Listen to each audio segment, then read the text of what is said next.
Live broadcast of the Never Again Live podcast. This is an unscheduled but emergency broadcast and special show because of what's going on with the mapping project. For all who know all about it, stay tuned and certainly send in your comments to our chat line. Otherwise, listen closely and you'll know all about it before we're done. We have some great guests with us this evening. So without any further ado, we're going to get started with the Never Again Live podcast.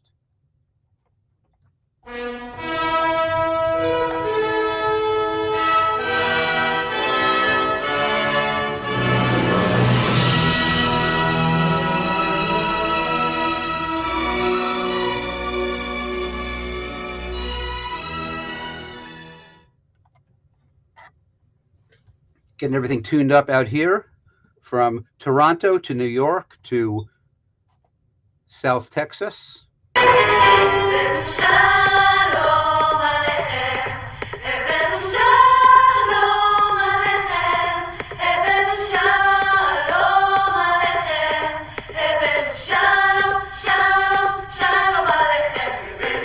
As you may have noticed, we counted down very quickly today. Usually we go with that a second at a time, it takes 30 seconds, but in the interest of time, we have a lot to do, so we're going to rush through it. And when I say anything important, I'll be sure to talk a little bit more slowly.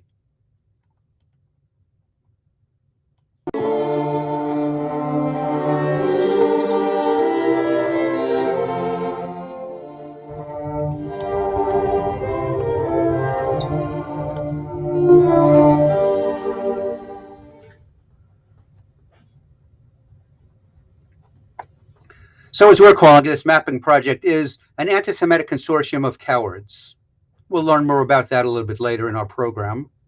But it's basically a group of spineless Boston-based BDS activists. Interesting, if you got to find out who they are, all they say is we're activists. They won't give their names, their locations, yet they're very eager to give out everybody else's name and location. A little double standard coming from these cowards. They're delusional BDS supporting Jew-hating, eagerly condemned Jewish organizations, schools, but they're afraid to show their own faces. Joining us this evening are some special guests. We're going to have Thane Rosenbaum with us. Although he's with us in spirit, he was actually with us last night because he couldn't make it tonight, so we have an interview with him which will air shortly. For those not familiar with Thane, he's a distinguished professor, attorney, author, director of Forum on Life, Culture, and Society, and he's written a book or two. He's also a novelist, legal analyst, and he's on news, radio, and television frequently. You can find his books wherever good books are sold. They're both fiction and fiction. His most recent book, Saving Free Speech from Itself, is just talking about just that, the amendment and how it's abused and misused today. And I think that the mapping project is a perfect example of its going above and beyond the concept of freedom of speech. Also joining us this evening is a special guest. Let everybody know that she just found out at the last minute she'll be with us. So she's getting ready to get on the train, so we're going to have her on pretty shortly. Elizabeth, basically Director of Research and Special Projects, Zionist Organization. She's spoken about many things in the past. You could find her online at different interviews. She's spoken about the Iron Dome, anti-Semitism, the infamous Squad, Biden administration on Israel. And tonight, she's going to give us her take on tonight's topic, which, as we know, is the mapping project. A little bit more about Liz. She completed the University of Chicago Law School at the age of 22. These overachievers intimidate me, so I'm glad I'm just can mute myself anytime. Her accomplishments are attorney, too much to count, but they've included representation for Holocaust victims, fraud, consumer, literary matters, education law, as well as Marcel Marceau, but we'll be quiet on that one. She's also been a guest on Dennis Prager's show, and as an undergraduate at Cornell, she also minored in music, plays the violin. Let's get back to the topic, which is the mapping project. This violent and sinister, blatant anti-Semitism comes from Boston. And anti-Semitism in Massachusetts these days has reached an all-time high. Here's some frightening statistics published in the Boston Globe. 2021 witnessed a 34% spike in assaults, harassment, vandalism against Jewish people across the entire country. Again, a 34% spike, over a third increase. New England saw a 42% increase, so they're winning. Even more sad is Massachusetts saw an increase of 48% of anti-Semitic acts. Of course, the icing on the cake was a sad story of a rabbi who was stabbed 8 times, and he did fight back. He blocked most of these stabbings with his arm, so his arm was injured. But you think about it, a rabbi who was born in Russia, lived in Israel for most of his life. And then he moves to Boston, where he gets stabbed 8 times for being Jewish. We should be embarrassed. Other incidents in Massachusetts include swastikas in public spaces, vandalism, and the removal of mezuzot from institutions. In Newton, a group of teenagers were throwing rocks at young boys wearing kippas.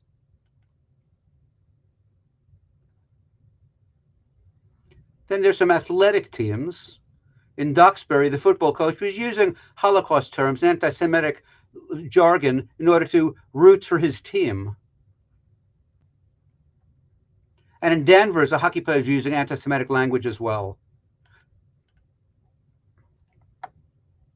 Other incidents which have been reported include public spaces, college campuses, non-Jewish schools where anti-Semitism was flagrant, as well as Jewish institutions.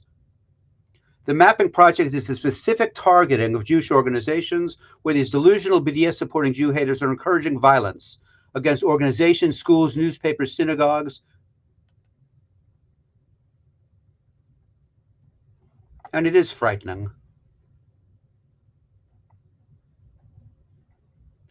It's too similar to things we've seen before or we've read about or our parents experienced. It's like deja vu.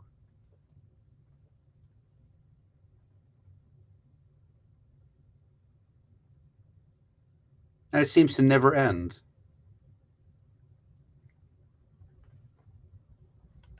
Berlin, 1932. Boston, 2022.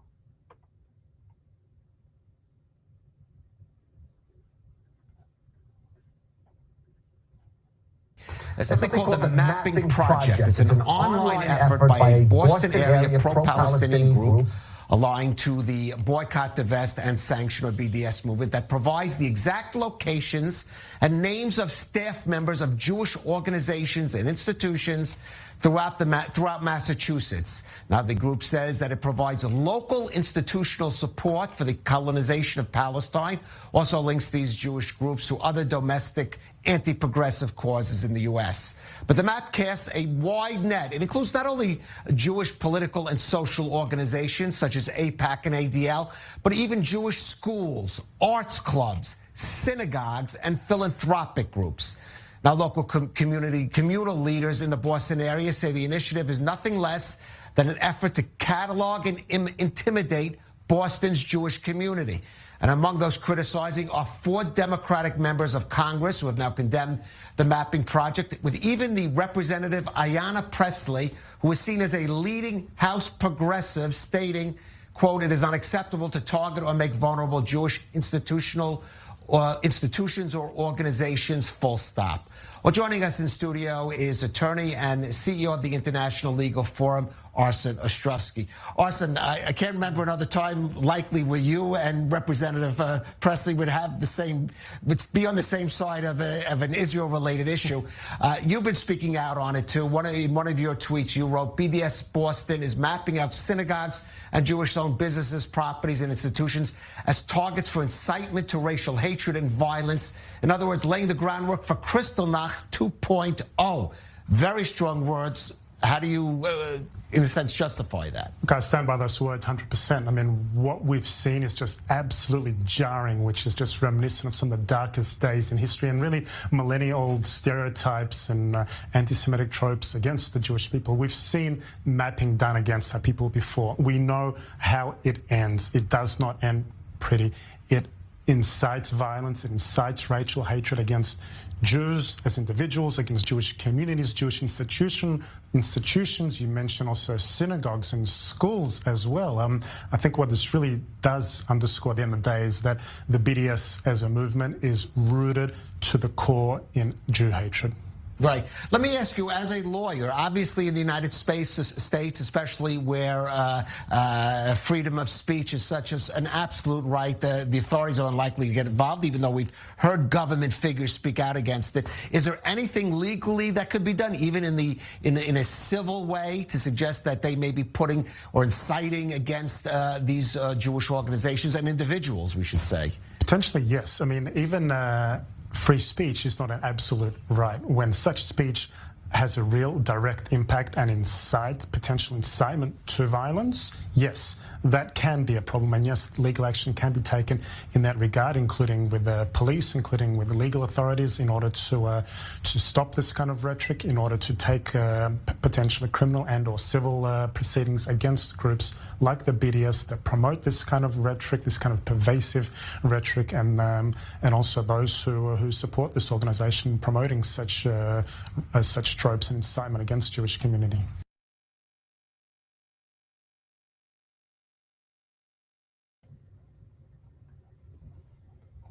So, those of you who pay attention or who follow Israel Cool, David Lang, who's a commentator and Middle East analyst, ran an article, a very important one at that. Basically, someone is a project supporter and a terror supporter, a strong supporter, and now she's claiming that her life is in danger.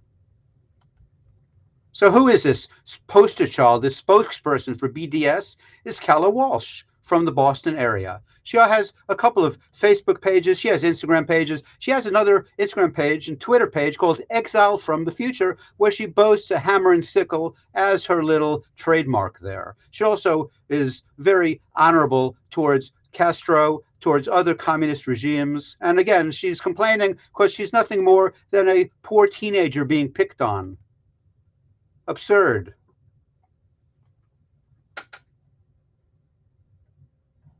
So meet Calla Walsh, a member of BDS Boston, who has not only disseminated this mapping project, but has repeatedly defended it against charges it is anti-Semitic.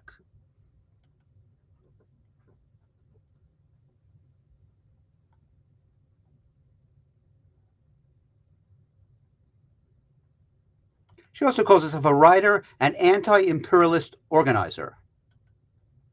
Again, you can't make this stuff up. There she is, proudly showing her picture all over social media. And her likes, if you go to her pages, are BDS Boston, Descent from Marxist Education, as well as, of course, none other than Stand Against Racism. How ironic. She seems to hate Jews, but she wants to stand against racism. There seems to be an inherent contradiction there. And of course, she thinks that Cuba is more democratic than America because they give abortions out, freely. Well, of course, they want to control the population. There's forced abortions. That's a little bit different. And I won't talk about the need for abortions right now, but there are some children who I think probably abortion would have been beneficial. And I'm not sure how her parents feel about her activism, as we call it, but she basically says also, I've been high since the birth of my son. Well, at least she wasn't getting high during her pregnancy.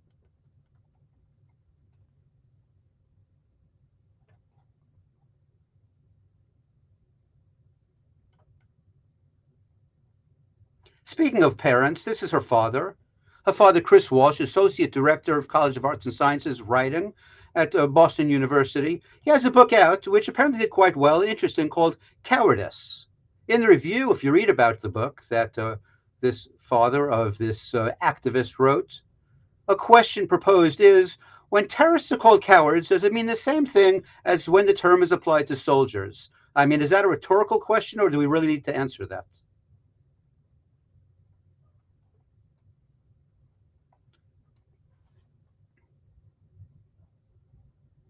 It's basically back to Calla. Let's see what she has to say. From our friends at the Mapping Project, the map and articles illustrate how local support for the colonization of Palestine is structurally tied to policing evictions and privatization locally and the U.S. imperialist projects worldwide. Take it None away, of the Kelly. harassment and abuse that I've been experiencing compares to the levels of violence that the occupation inflicts on Palestinians daily. They are killing with impunity, killing children and journalists like Al Jazeera's Shireen Abu Akleh.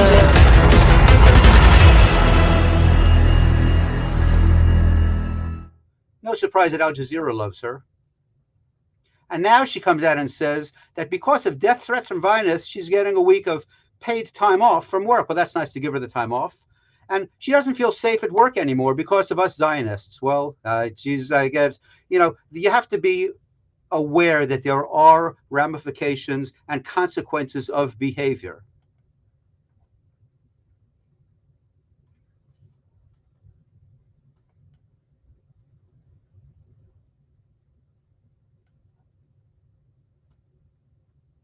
Einstein said this world is a dangerous place, not because of those who do evil, but because of those who look on and do nothing. Here at israelnow.ca, we don't look on and do nothing. We try to be active. We let people know what's going on. And please do support us, watch us, share us.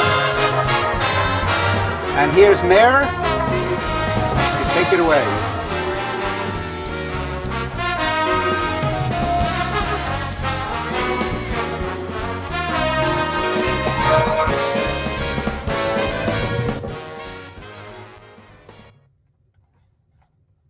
Hi, good evening, everyone. Another important show that we have. I'm going to ask everyone who's watching either on Facebook or on YouTube, if you could please share this with the various platforms that you use, Twitter, Instagram, Facebook. We'd appreciate it. Send it out on your email lists, post it. It's very important what we're talking about tonight, as every single week when we have a show, it's very important what we're talking about to expose threats to our community, threats to Israel, and we bring in wonderful people, knowledgeable people, gifted people onto our show to share their expertise with you. This week's Parsha, Torah Parsha, is Baha'u'llah Techa, and it's very interesting. I mean, there's a lot of topics going on in this Parsha, but one thing that I found, one item that I found very interesting is that the Jewish people in this particular Parsha were complaining to Moses about the manna that was coming from heaven to feed them. And they were complaining, they were tired of the journeys. And they actually said that life was better in Egypt.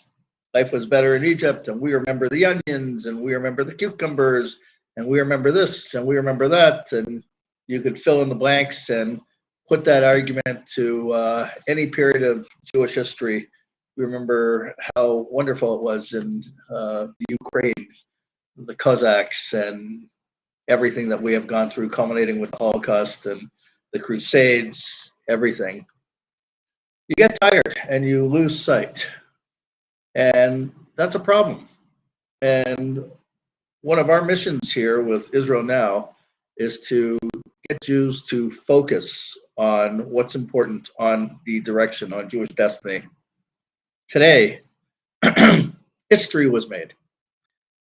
Israel signed a deal with the European Union that Israel will sell natural gas to Europe. Israel will sell gas to Europe. Can you believe it? Israel was an importer before.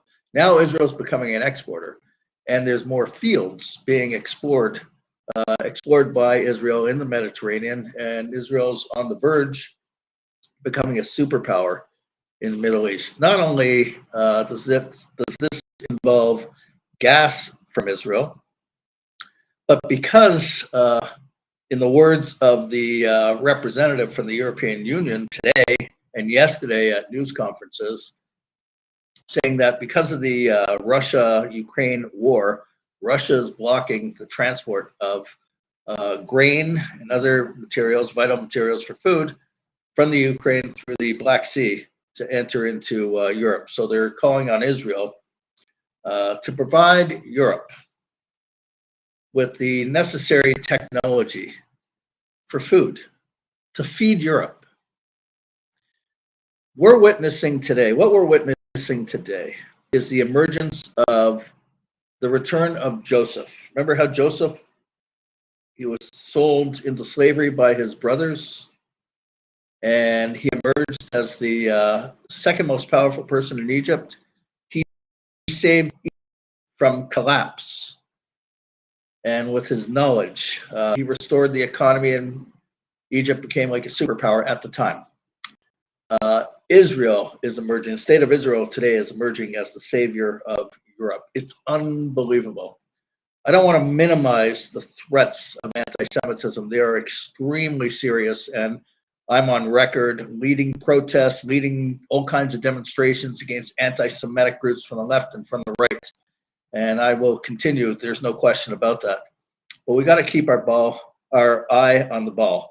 And Israel is the future for the Jewish people. There's no question about it. We have to be part of that vision, to be part of Israel, to be part of defending Israel, and not only defending in terms of a negative, but in terms of presenting the true facts to those who hate Israel, to show exactly that they are nothing but anti-Semitic haters. We got to reach out and explain the Abraham Accords. We got to reach out to people and explain how it's beneficial to the world what Israel offers.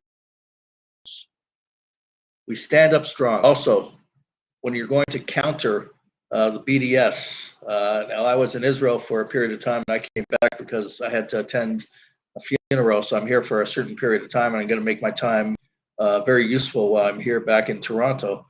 But before I came back, there was the Walk for Israel in Toronto, and the BDS group was protesting against that and trying to disrupt the Walk for Israel in Toronto. They grabbed a couple of Israeli flags from people, the Jewish community, and they burnt them.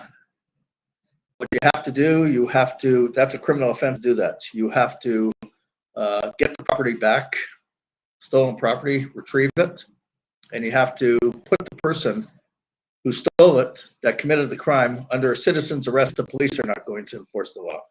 We have a lot that we have to do, and that could be used in other cities where there's these anti-Semitic BDS groups. You have to identify those who are behind this mapping project. We need to know. We have to contact whatever platform they're using to get them deplatformed. There's a lot of work we have to do.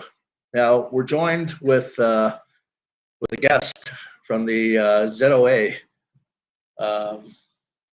Liz Burney, who's very on top of this issue, knows a lot, and there was a very important letter that was sent out from her organization as well, Zionist Organization of America, very important organization, doing great work.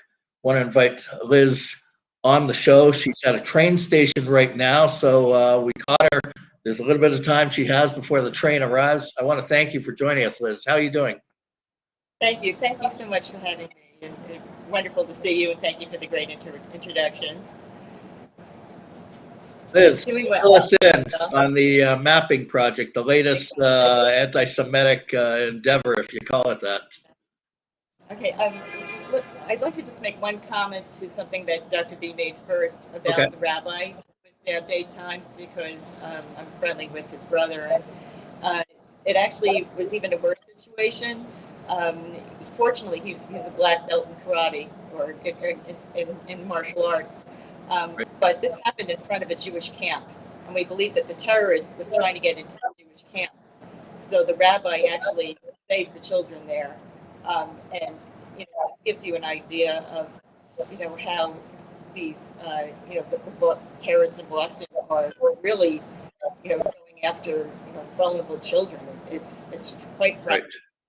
About the mapping project, this has had a huge impact on Boston. I just spoke today with the head of ZOA's campus division, who happens to live in Boston, and he just told me that people in Boston are just beside themselves about this. The Jewish community feels extremely targeted, which is part of the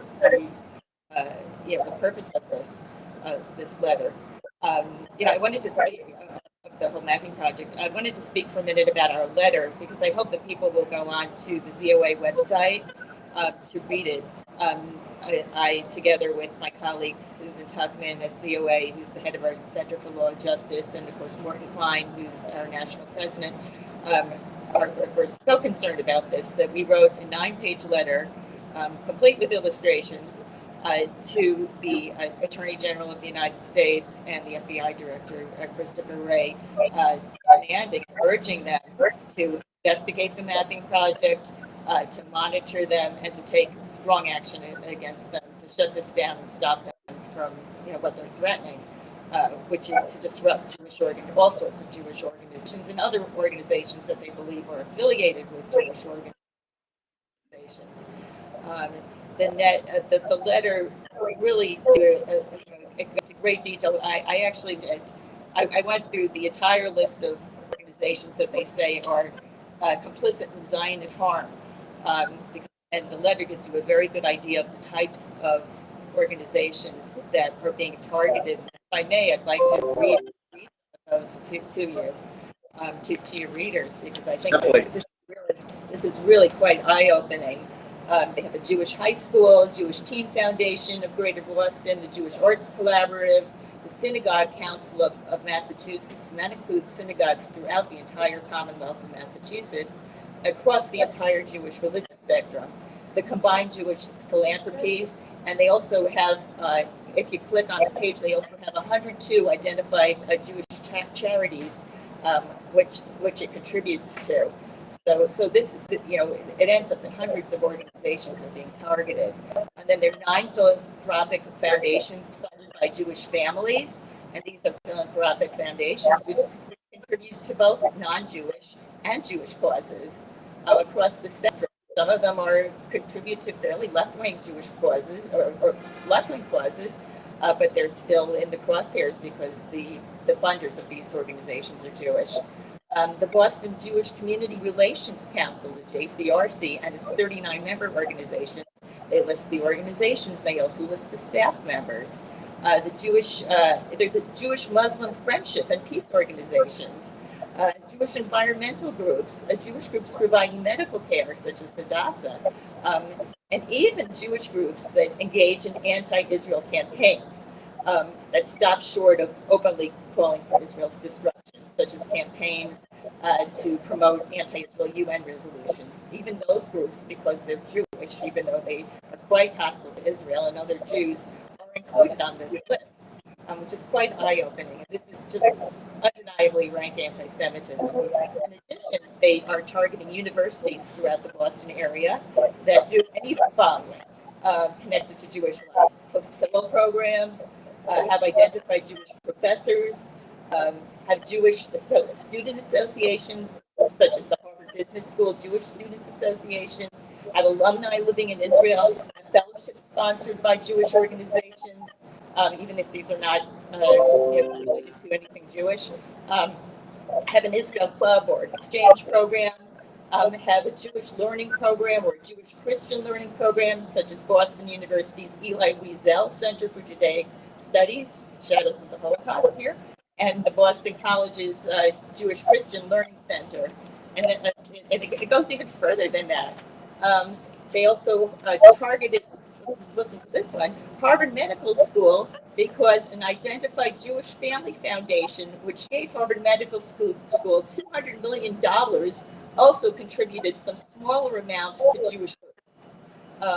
Also, there's a university called Lesley University, which used to have a therapy training program in Israel years ago to help trauma patients, and the mapping project, included them because of this program. Failed to mention that the program is no longer in existence. And the MIT Museum for running a virtual reality program in 2017, which equated a PFLP terrorist to an IDF soldier, and they felt that this was too pro-Israel. It's really quite remarkable. And then they have then it goes even further afield than that. They have a U.S. corporations charitable fund, which of course gives to many, many charities of all sorts. But because its wide-ranging donations also included contributions to some identified Jewish charities, which they of course identify, that corporation is also being targeted. And the ACLU, which is often quite hostile to BDS laws and so on, they're included because they receive funds from Jewish foundations. The Brookline Police Department, it's because they arrested an illegal Jordanian 21 years ago for allegedly kicking a Jewish man at a local Israel parade. So that puts them on the map. various U.S. companies that have refused to join the anti-Israel boycotts. Oh, the Boston Globe newspaper, because out of all the numerous op-eds that they publish all the time, they published a few op-eds by an Israeli official. A U.S. component manufacturer whose components ended up in a product that was sold to Israel. They didn't sell products themselves to Israel, but their components ended up in a product that went to Israel. Organizations that provide very progressive educational materials. Almost every Boston police department, because of the very misleading claim that they're getting Israeli counterterrorism training, and that somehow makes Israel complicit in any kind of police brutality. A Boston beer company that uses Israeli technology to clean the water using its beer.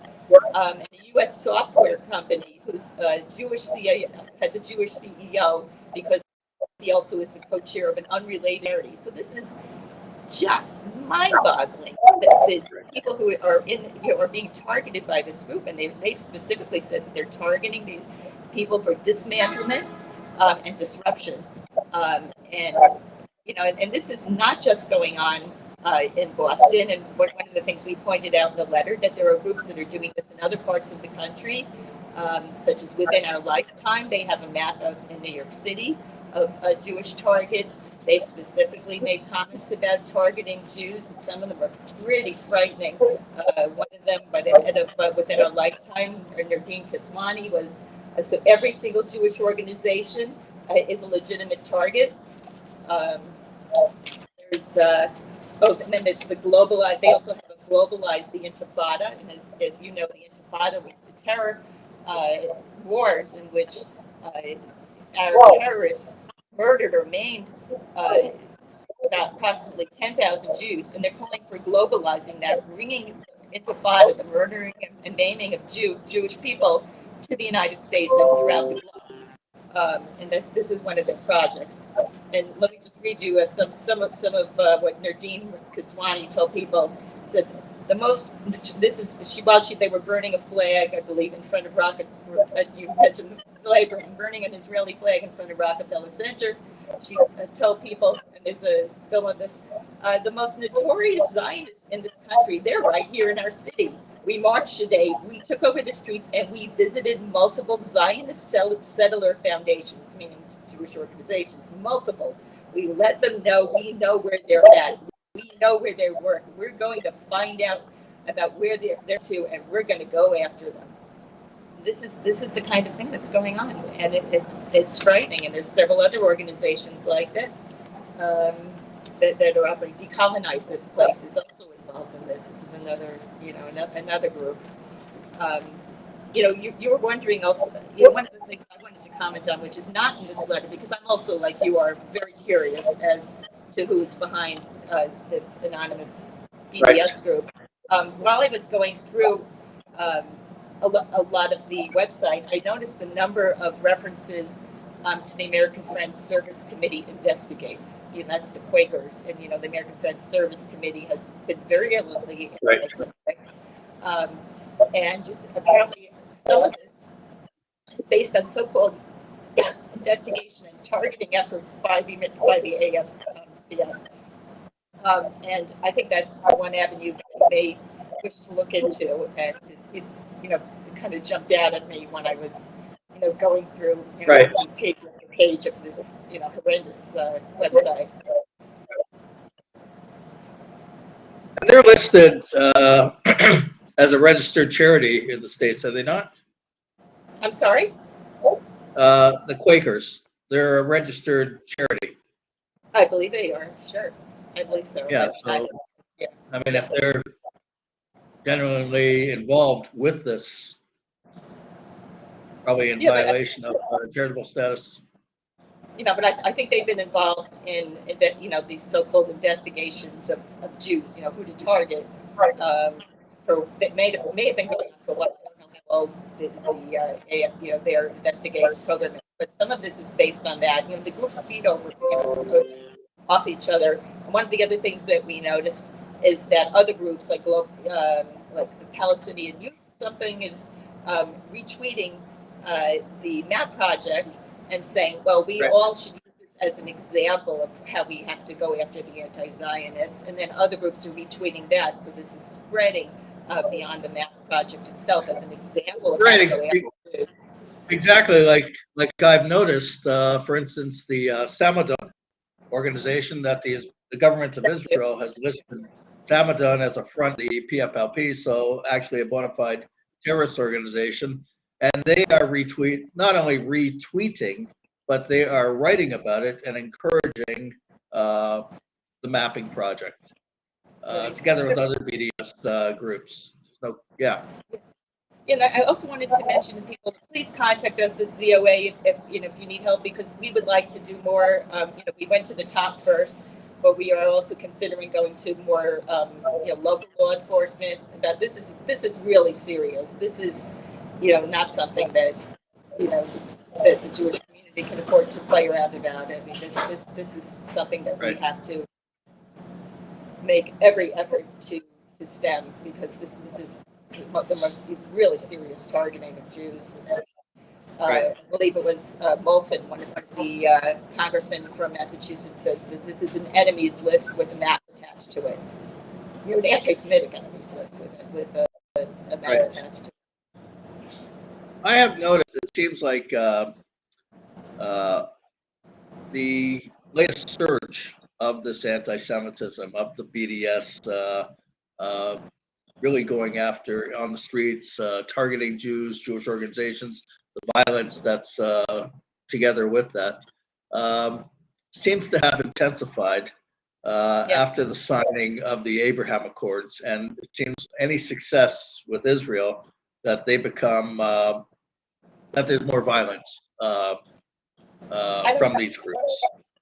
I think that there's any excuse. I mean, if Israel has success, if Israel is attacked, it's an excuse. I mean, and it's an excuse. I mean, there's no end to it. I mean, Well, that's for sure.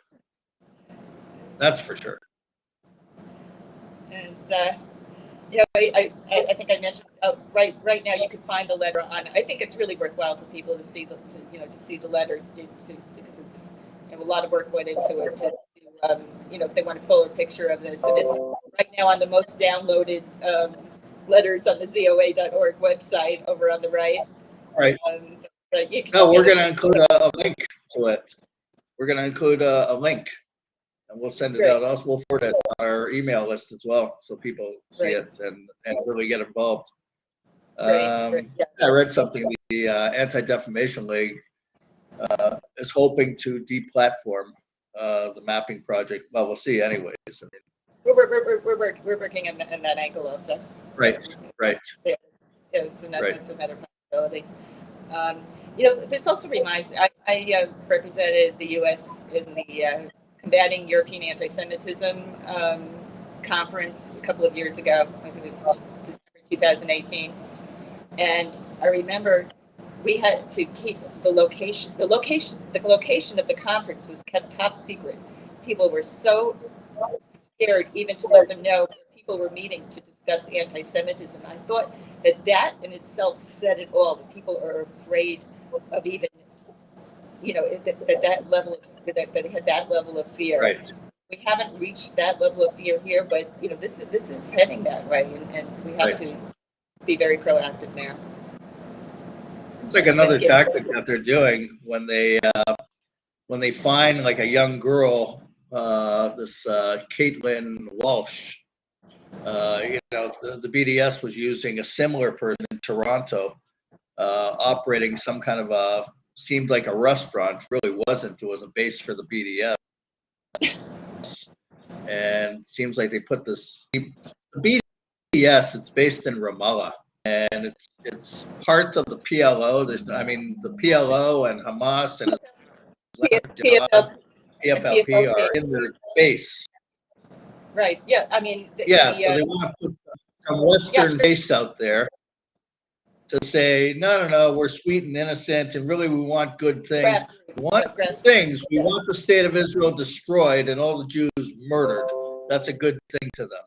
So they put this sweet, innocent face out there. I'm just a sweet, innocent person, you know. No. It's probably just being used. Just being used. I mean, yeah. I mean, if you look at the Israeli Ministry of Strategic Affairs did a report a couple of years ago, terrorists in suits, Right. which you're probably very familiar with, and that was a very lengthy report showing all sorts of interconnections and multiple, and people who are, both in the BDS organizations as well as, long-standing, terroristic groups, Right. long-standing records of perpetrating terror. And they showed an enormous number of links to Hamas and the PFLP, and of course the Palestinian authorities are behind this too. Yep. So yeah. Anyway, Liz, I'm looking at the time. I don't want you to miss the train. I don't know when it's. Thank you so much. This is great. Thank you. Listen, I want to thank you for giving your time. I know what it's like. You're waiting for a train at the train station, and you don't have a lot of time. But we want to have you more often on the show my pleasure. to share your knowledge and expertise. Thank you so much. Absolutely. Thank you for the great British show. Take care. Thank you, and thank you for giving your time on this necessary endeavor to fight anti-Semitism. Thank you. Thank you. Thank you. Thank you.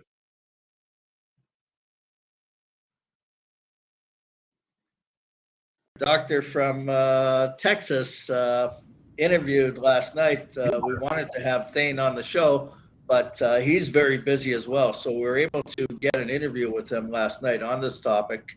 It's very important to get this information out. And again, everyone who's watching, if you could please share this after the show, even on the various platforms that you use, Facebook, Twitter, Instagram, will reach a lot more people. We have to fight this anti-Semitism. We have to fight the BDS. And the BDS is, it seems to me, more desperate than ever because they see the success of Israel and they're resorting to everything. We have to put out that fire that they have. We have the truth. We have the truth, and we're small in number, but we're giants.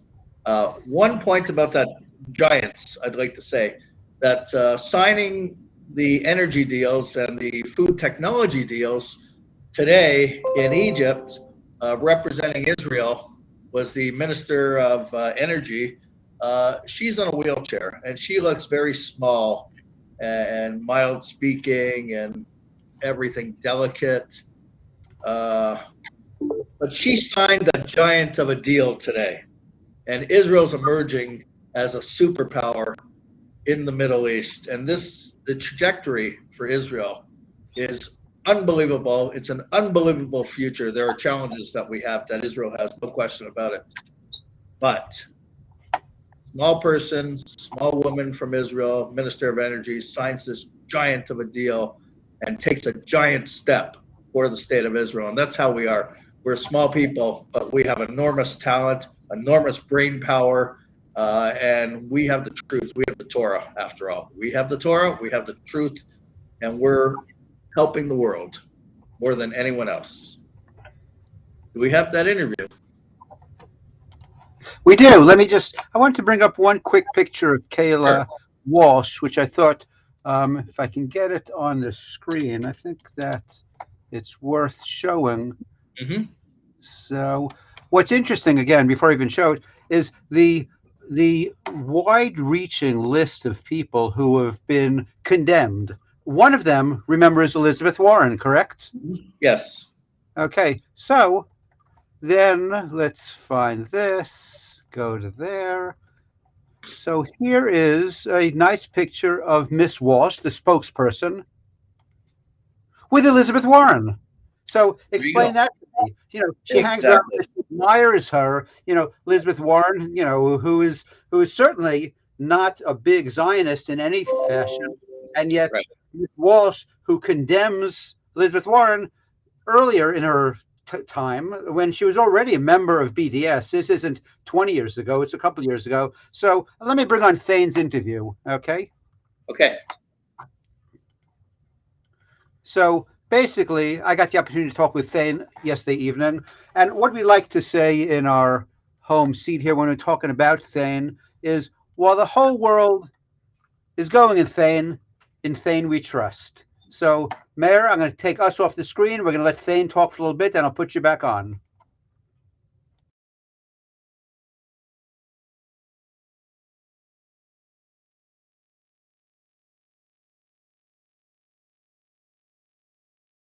Thane, take it away. Hi, Gary. It's always nice being on your show. Very much appreciate it. And you're always on the cutting edge, because this is something that I think is not widely known. And, you know, if you think about the protests outside Supreme Court Justice Kavanaugh's house, it is in some ways similar, and it also comes from the same political agenda, which is that we don't disagree with you anymore. If you're on the hard left, this is not a disagreement we're having. You're just morally beyond the pale. You're wrong. And you of office. And similarly, the mapping project, very similar, right? And what's its purpose? Well, you know, it's to largely demonize Jews and delegitimize Israel. And anyone who we think supports Israel, whether they even do or not, they need to be roundly condemned. And the mapping project is simply not unlike giving out the addresses of Supreme Court justices. You're seeing the addresses, names and addresses of people associated with groups that this group, again, it's an anonymous group. They're affiliated, obviously, with the BDS movement, but their purpose is to stigmatize and to scapegoat Jews and to call them out, as the term of art they're using is dismantling. It's an interesting word, right? To eliminate whatever the structure, what they would call a pernicious power structure, needs to be dismantled. And the best way to do it is to tell everyone about it and have everyone condemn it or hack them or protest them. That's its purpose. Hack them, protest them, make their lives miserable, because we associate them with pro-Israel policies. Look, CRT, critical race theory, intersectionality, the BDS movement, wokeism, identity politics, Gary, they're all synonyms for one another. They're all the same. CRT, intersectionality, identity politics, BDS, wokeism, they're the same thing. And they all have two things in common. They have some other things in common, but two things for your audience in particular. The first thing is they hate Jews. They just hate Jews. And let's not mince words. Yes, Israel, but it's just Jews, right? They hate Jews in Dallas, they hate Jews in Brooklyn, and yeah, they hate Jews in Tel Aviv. But let's not delineate, define this, delimit it to a Middle East conflict. This has nothing to do with the Middle East conflict. They enjoy the concept of a dead Jew, regardless of where they are. So that's one thing they all have in common. The second thing is they are utterly obsessed with identity, hence identity politics. Their politics is grounded in their identity. And what does that mean? It means if you're a person of color, you're rewarded. If you're a person who's white, you are to be condemned by pigmentation. So here we go, mapping, right? They just target Jews. Or they target institutions that they believe are controlled by Jews. They don't even ask whether any of these organizations actually support Israel. You know how you know that they don't care? They targeted Harvard and Brandeis. I'm sorry. Incredible. You know, Harvard and Brandeis, yes, Jews attend those schools, but those schools could not be more anti-Israel. It's not possible. Right? The Harvard Crimson, the newspaper, just recently published an op-ed condemning Israel and valorizing Palestinian terrorism. The Harvard newspaper. A few Jews actually had to resign their positions, right? It's an endless example of all throughout Harvard. Brandeis it's a misnomer. Yes, the first American Supreme Court justice was Louis Brandeis. But to think of that as a university that has any affiliation with Jewish life is absurd. If anybody's been paying attention of life on campus, Brandeis is one of the worst places. Harvard, here, you know who they targeted? Elizabeth Warren. Elizabeth Warren? I can't think of a United States senator more contemptuous of Israel. I can't think of one. Maybe one other, maybe Bernie Sanders. But other than that, so the fact that they're targeting her as well just shows what they're saying. What they're saying is, if you have power, you are controlled by Jews. That's it. That's what they're saying. If you are Elizabeth Warren, you could only be there, not because you're Native American or you're from Oklahoma or whatever her own controversies are. It's because a Jew put you there. Literally, the revival of the blood libel is now that the IDF harvests Palestinian organs. Really, yeah. The Israelis win Nobel Prizes every year in chemistry, and they actually harvest organs. That's what they're really focused on.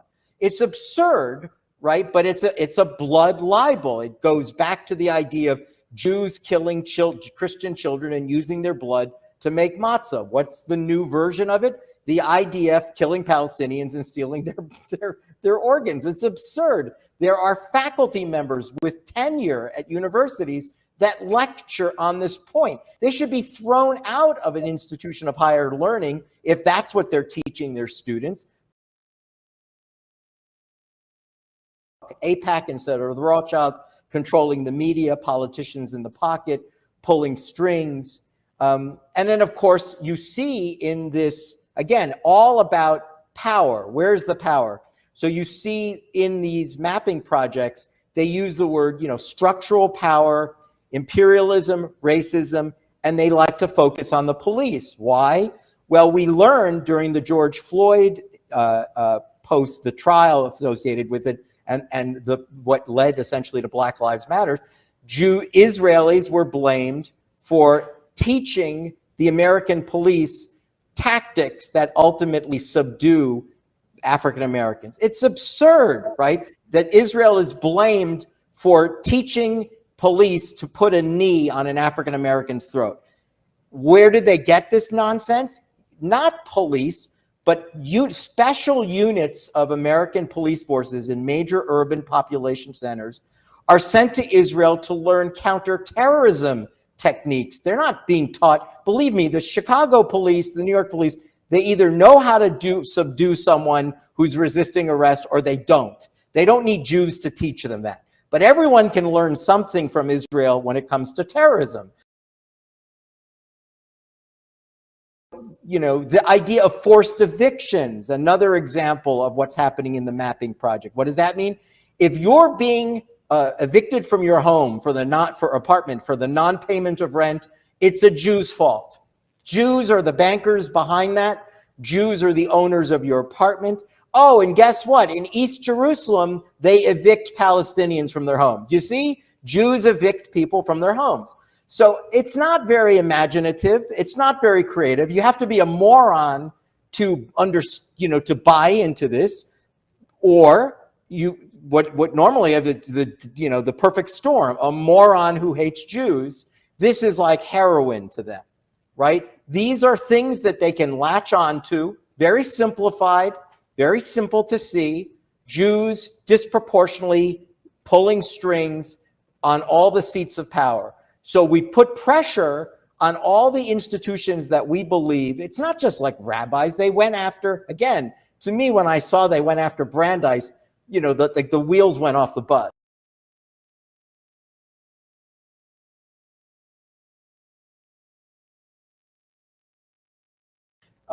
Everyone wants to focus about January 6th, legitimately so. But on the left, there are many, many examples of violence that no one really wants to talk about and are not legitimate expressions of free speech. I just recently wrote a book on the First Amendment.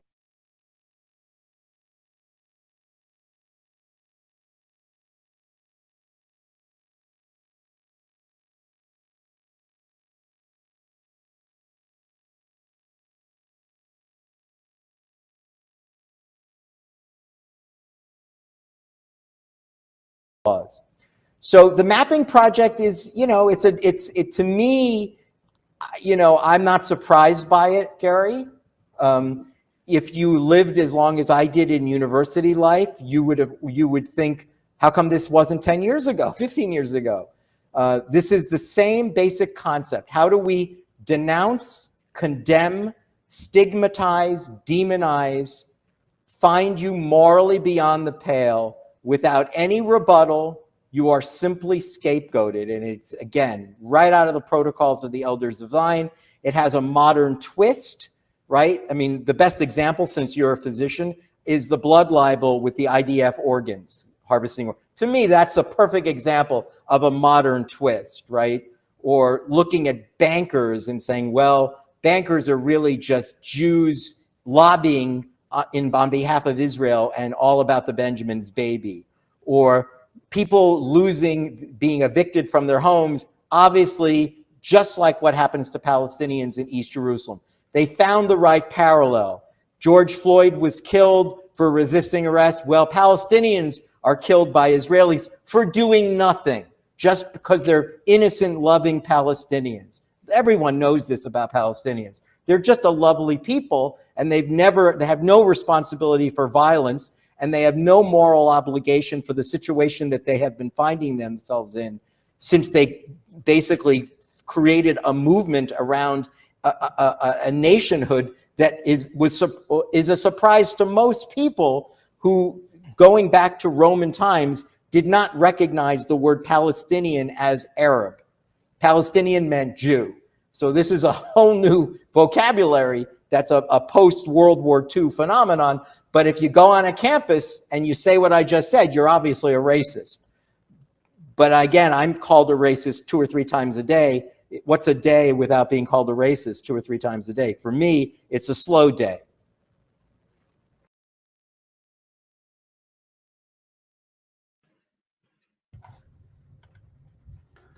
Well, Mayor, that's a snippet of a very long interview. I might make the entire interview available online for anybody who wants to see it. But take it away, Mayor. Well, he's dynamic. There's no question about it. He was great to have on, and Liz was great to have on. Their knowledge, to get that across to people, very important, very vital. But you know, I want to illustrate something to our supporters out there, to the viewers out there. We have a short clip. We have a couple short clips that we're going to show.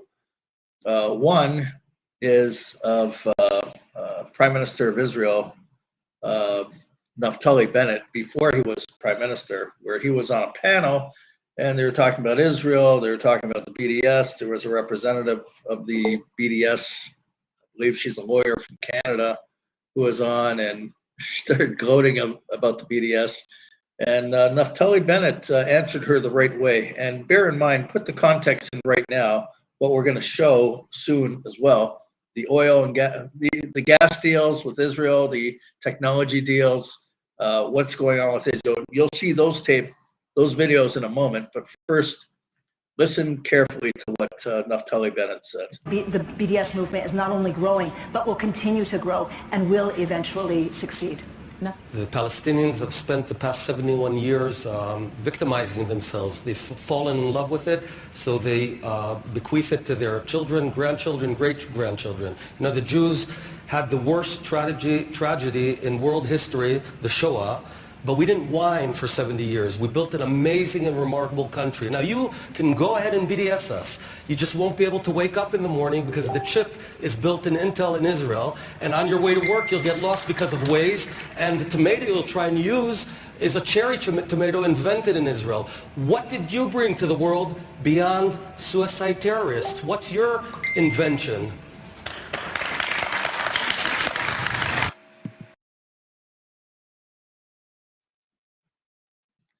Absolutely. You have to stand up to them and just say the truth. Now we have a tape. We have a video. I believe it was from I-24. It's of the news conference between the European Union and Israel with the deal that was just signed today with the representative from the European Union. What she was saying, how important this deal is for Europe, to save Europe, to feed Europe, to provide warmth to Europe through this gas. How vital it is to have this deal with Israel. This is what you're going to see. This is remarkable. This is where we're at today. Israel is emerging as a superpower in the Middle East. This is incredible.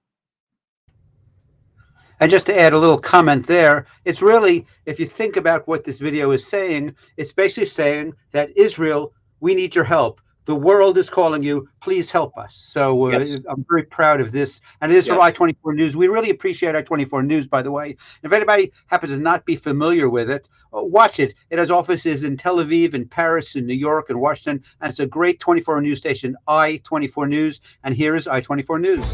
Welcome to the rundown on I-24 News. I'm Khaled David. We're going straight to Jerusalem, where Prime Minister Naftali Bennett is hosting the European Commission President Ursula von der Leyen. Let's tune in. Other resources.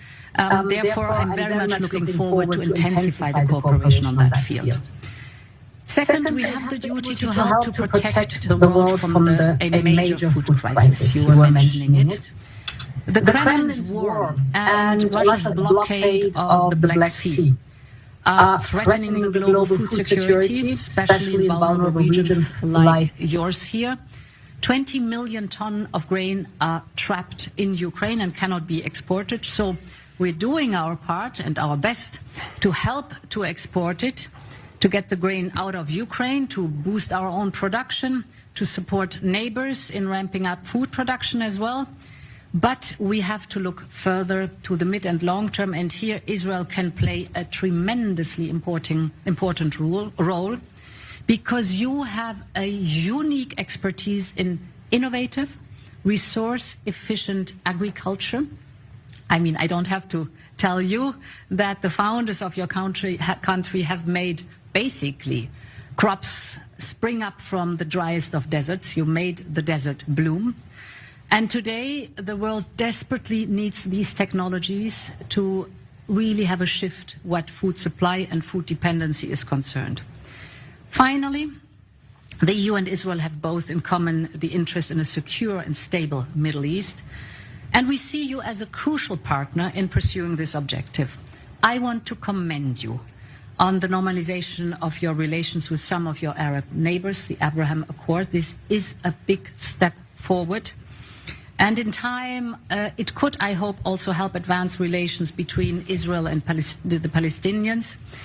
We strongly condemn the recent terror attacks in Israel, and we mourn their victims. The violence must stop. So we very much welcome all the efforts towards peace, and we think that the Abraham Accords could offer hope towards that goal. I'm very much looking forward to the dinner. There are many more topics we have to discuss, and many thanks for having me. Thank you very much. Thank you. Welcome to Israel. Thank you. Thanks a lot.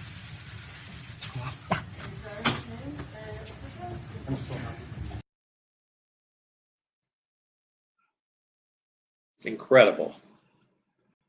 It's incredible. So whenever the BDS is protesting against Israel, trying to disrupt Israel marches, promote the truth to them, stand up for the truth. And that's it. And don't let them get away with violence against Jews. Don't let that happen. If you got to make citizens arrests, we got to do that. We have to do it. We have to stand up for Israel. We have to stand up for our brothers and sisters wherever they are. And Jews in diaspora should really start thinking in a serious way about moving to Israel, if not permanently, half there, half wherever you are. You learned through the Corona crisis how to use technology. You don't always have to be at meetings. You could have virtual meetings. You could be in Israel. Many places there that are affordable for those that don't have the means to live in such great cities like Jerusalem or Tel Aviv. There are certainly other cities, smaller towns. We have had some programs where we talked about that, where we brought on experts and real estate agents in Israel to explain affordability in Israel. We want to help you. We want to give you the tools. We want to give you the information. We're going to continue to speak the truth. But the group, remember the group, our organization, Israel Now. I-N. Be part of the in crowd. Be part of Israel Now. Let's speak the truth. Never back down. Let's get it out there. Let's do it. Thank you very much, everyone, for joining us, and please share this. I think, Mayor, I'm going to show, for those who still want to stay on, we've shown this before. Let me just get up. That what's important to note about the particular mapping project is what our guests have said, what we're reading. You know, they can't hide behind the veil of anti-Zionism or anti-this, because they're targeting reform groups and progressive groups and non-Jewish groups all of a sudden. So this is a time when all Jews should get together. It doesn't matter at this point. It reminds me too much of the progressive or the early reform Jews in Germany in 1930 who just said, well, if I'm just a good German first, it'll be okay. We know how that turned out for them. So I'm going to play a fun little video that you've all seen before, and then I'll close it with Hatikva, and we'll look forward to seeing you all again soon. Very good.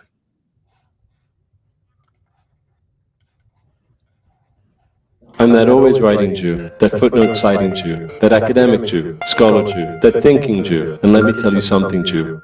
Worker Jew, white collar Jew, that tend the flock and herder Jew, that calloused foot and hand Jew, that roam the barren sands Jew, that tills and works the land Jew, that old Jew, new Jew, that makes the desert grow Jew, that always trying to make things just a little better Jew. At the same time, don't mind if I'm a self-centered Jew. I'm that persistent, sweated out Jew, that I made it big because I earned it Jew, that give me what I want because I know that I deserve it Jew, that arrogant Jew, that humble Jew, that whatever Jew I'm in the mood to be Jew, just like you, that oh yes, I'm just getting started Jew, and that Israeli Jew, that Caribbean Jew, that English, Indian, Sephardic Jew, that Ashkenazi, blonde and blue-eyed, no I'm not a Shiksa Jew, New York Jew, LA Jew, Australia and Ukraine Jew, that Russian, South African, Ethiopian and French, Je suis Juif Jew, that proud of being Jewish Jew, that Jesus Jew, Judas Jew, that don't know why I'm still being persecuted Jew, scapegoat Jew, that whenever we're murdered, you probably think we had it coming Jew,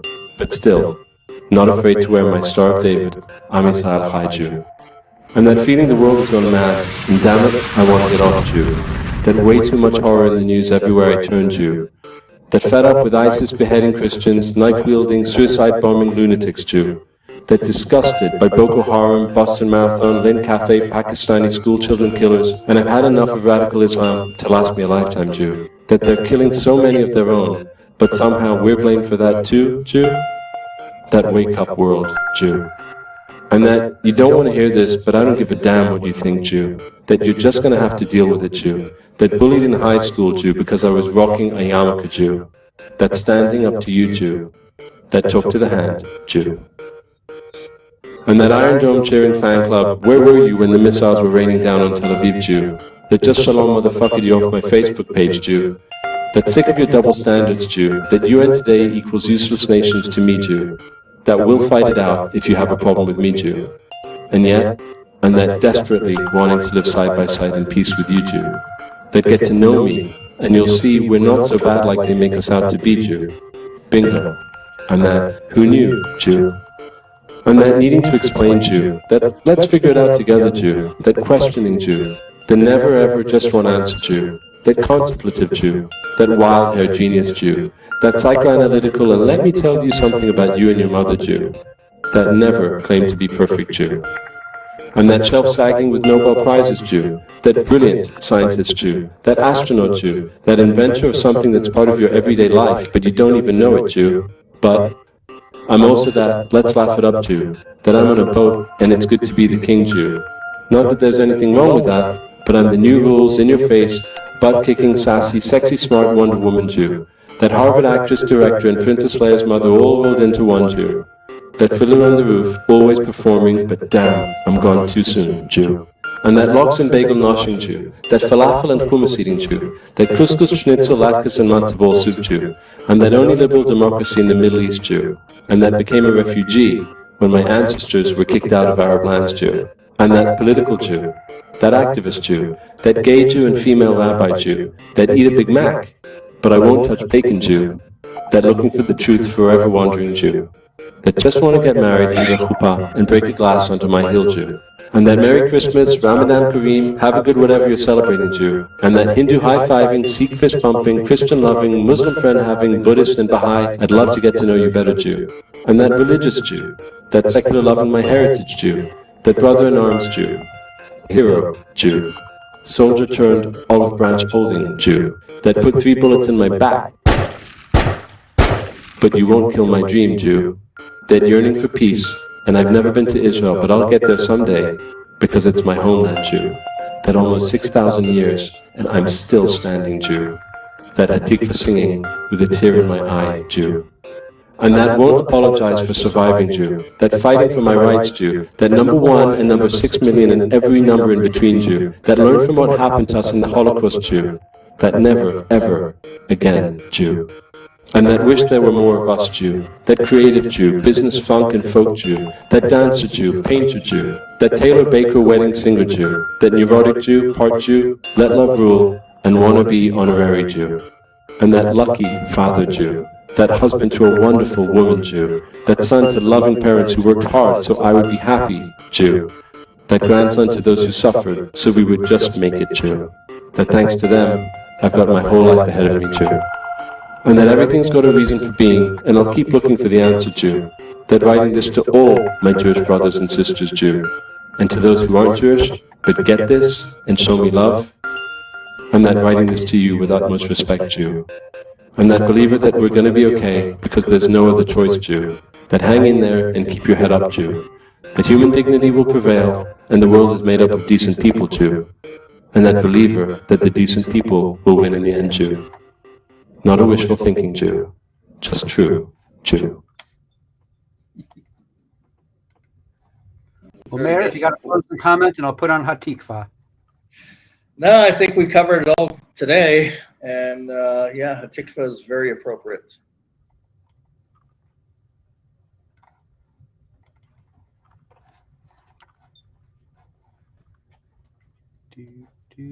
And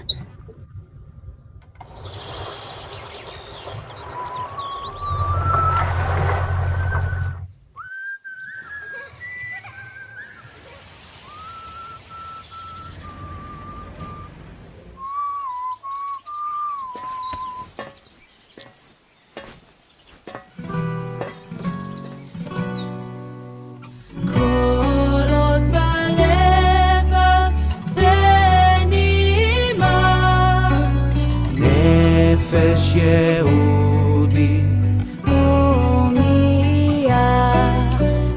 ותן מזרח קדימה עין לציון צופיה עוד לא אבדה תקוותנו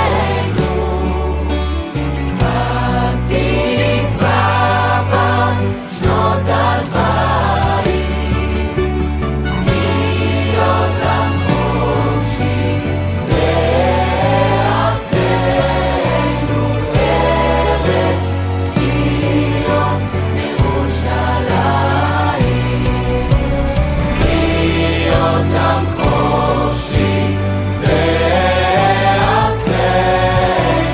ארץ ציון